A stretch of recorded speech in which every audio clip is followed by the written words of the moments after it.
Nick Saban has officially retired as coach of the Alabama Crimson Tide. The greatest coach of all time. I think it's pretty easy to say that. His stat line is absolutely incredible. Just reading some of these stats.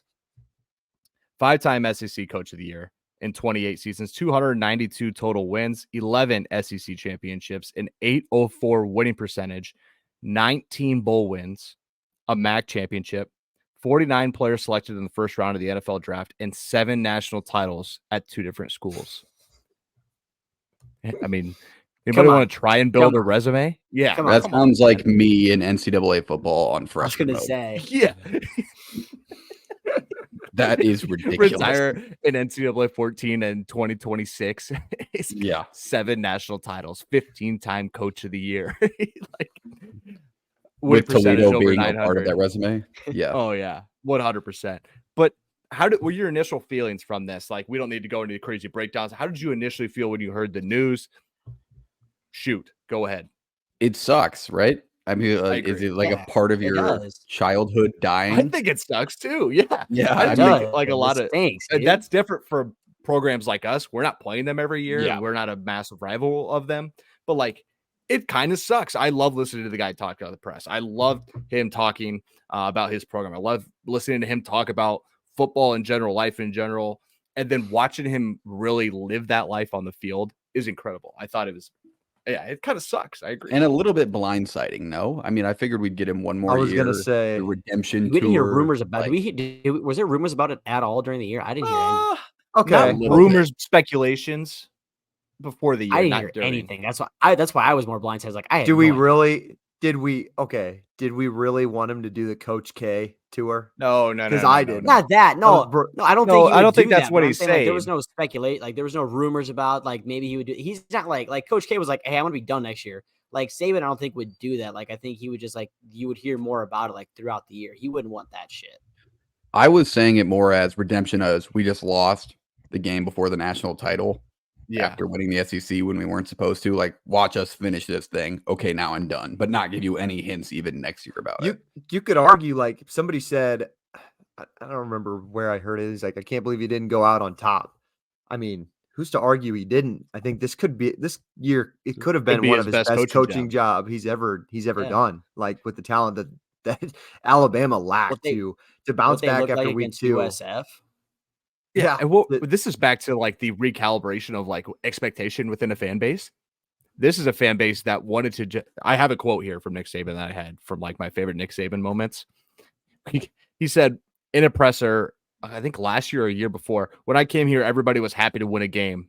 Now nobody's happy to win a game. Like that's he's got a point. Like if you didn't win by enough, Alabama. That's so hard. Do you know how good you have to be for that? People get mad when you win. Exactly. That's how good he was. It's like the guy won so much and so at such a high level that his own fans hated when he won because it didn't look the way they wanted it to. It wasn't up to the Alabama standard.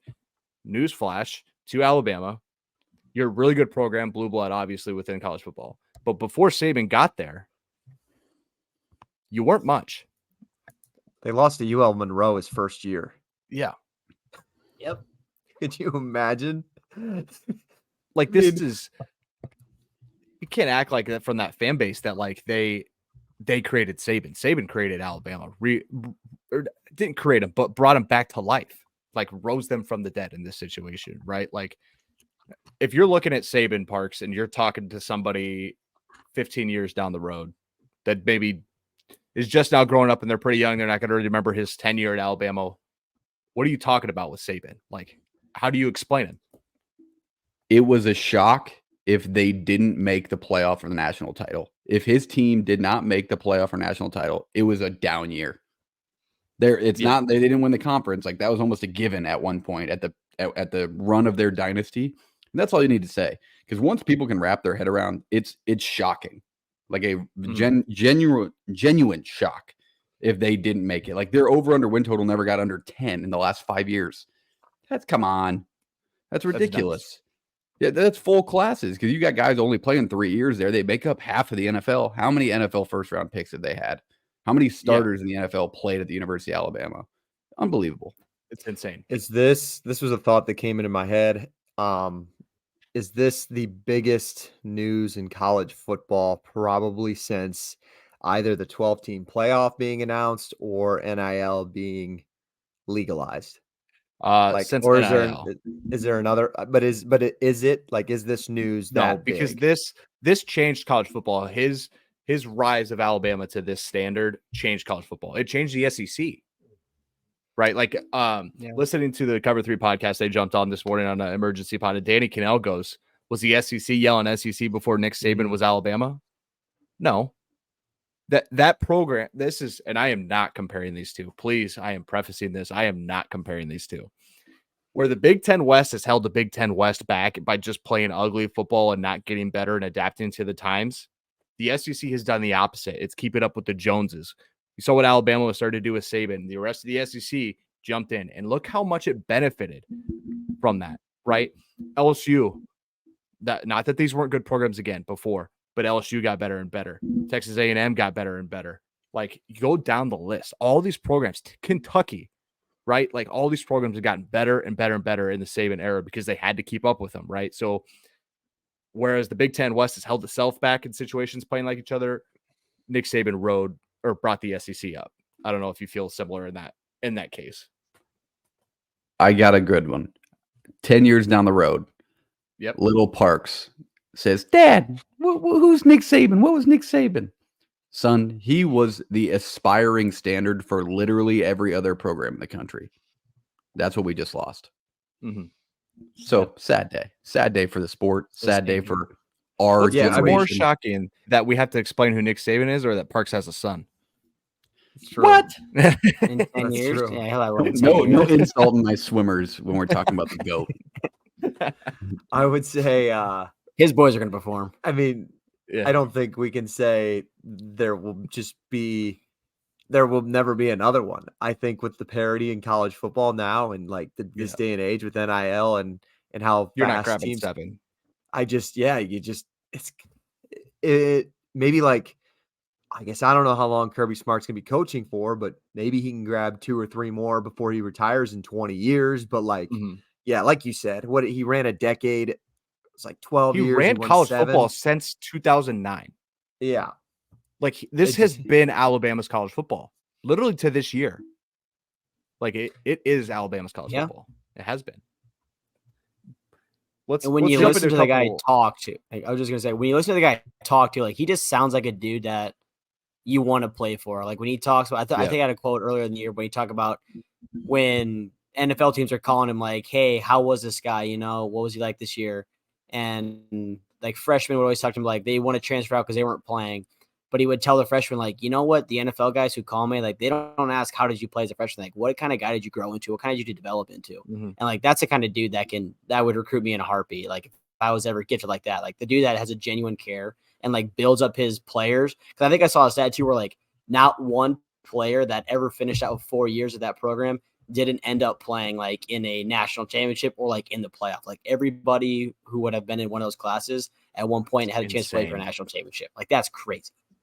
This is the college football equivalent of when Tiger Woods finally says no more events. This is the college football equivalent to that. It's the greatest of all time, putting it down. And I would say too, just maybe we could put a bow on this, is like, when did this thought process come into fruition?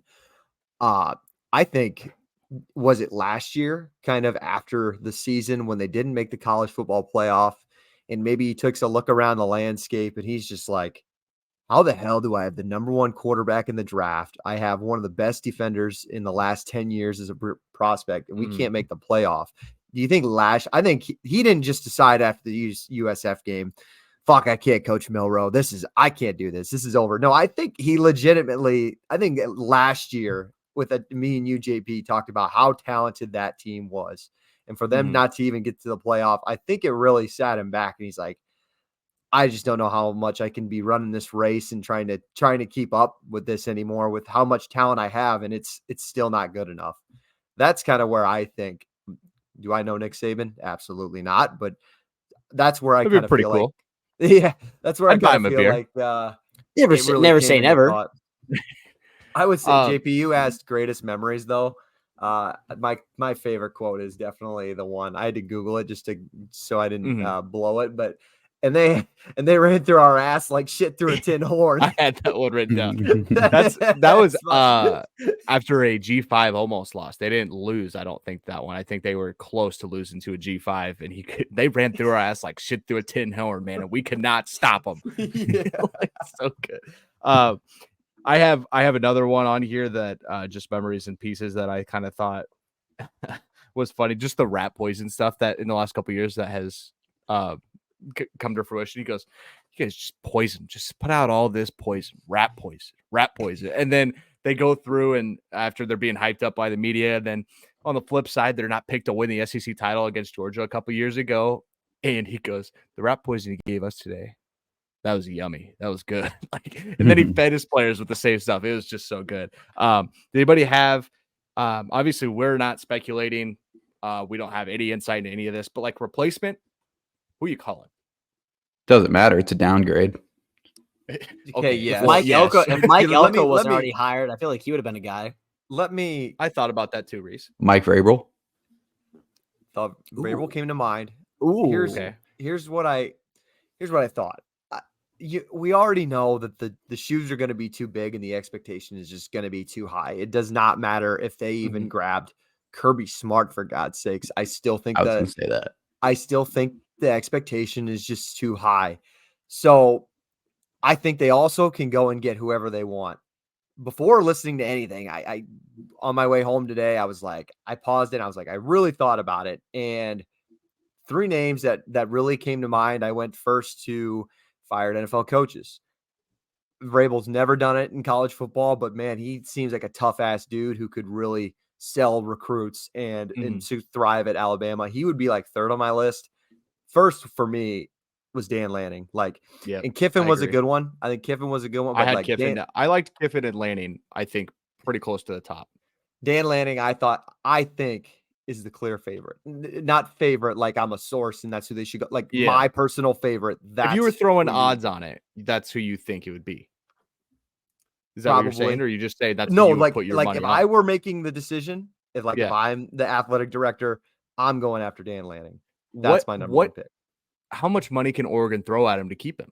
I mean, this is Oregon though. We have unlimited money. Yeah, that's you're battling unlimited money on both sides.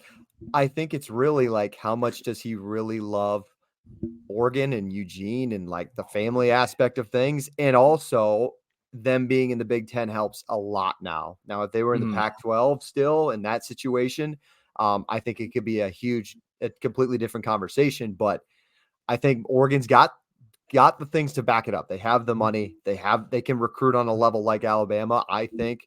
And now they're in a league that's probably just as big as the SEC. So Alabama would have to work for him if they really did want him. But God, I couldn't think he's a young guy. He prides himself on defense. I think he can coach the hell out of anybody.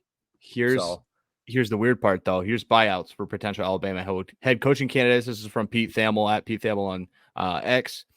Dan Lanning, $20 million. Kalen DeBoer, $12 million. Dabo Swinney, $7.5 million.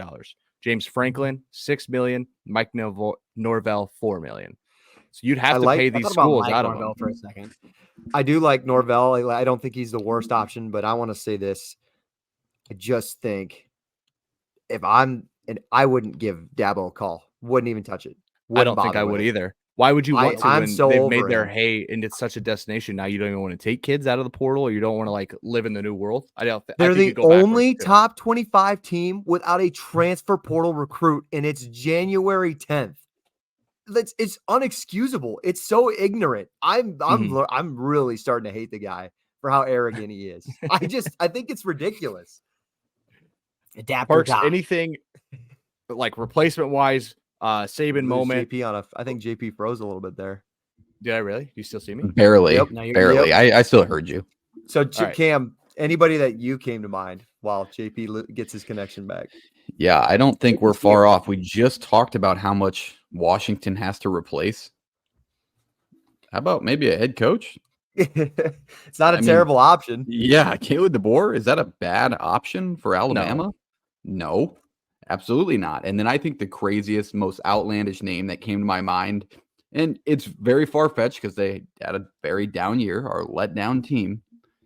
But Lincoln Riley's got to be a name that's floating around somewhere. In some rumorville, that name is floating around. I don't know. I think he'll always float. I think he'll always float in rumors.